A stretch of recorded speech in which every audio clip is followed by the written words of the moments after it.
एक महत्त्वाची घडामोड भोंदू खरातला 5व्या गुन्ह्यात 5 दिवसांची पोलीस कोठडी सुनावण्यात आली। खरातच्या मोबाईलचा डेटा रिकव्हर झालाय।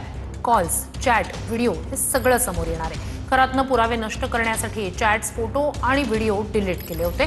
यातून आता हा डेटा रिकव्हर झाल्यानंतर अनेक धक्कादायक खुलासे होणार आहेत। भोंदू खरात कुणाच्या संपर्कात होता आणि त्याचं आर्थिक कनेक्शन सुद्धा उघड होण्याची शक्यता आहे।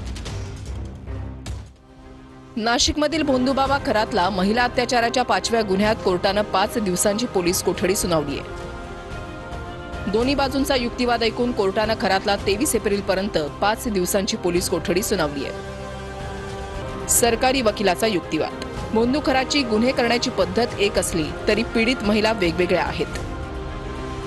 महिलांना गुंगीचे पदार्थ पाजून आणि फसवणूक करून त्याने अत्याचार केलेत। गुन्ह्यामागच्या कटाचा सखोल तपास करण्यासाठी पोलीस कोठडीची आवश्यकता आहे। सरकारी अभियोक्ता काय म्हणाले? मी शंकराचा अवतार, माझ्याकडे दैवी शक्ती असल्याचा खरात पीडित महिलेला सांगायचा। पीडित महिलेला ऑफिसला बोलावून पेढा खाऊ घालायचा। माझ्यासोबत संबंध ठेवल्यानं तो शुद्ध झाल्याचा खरात सांगायचा।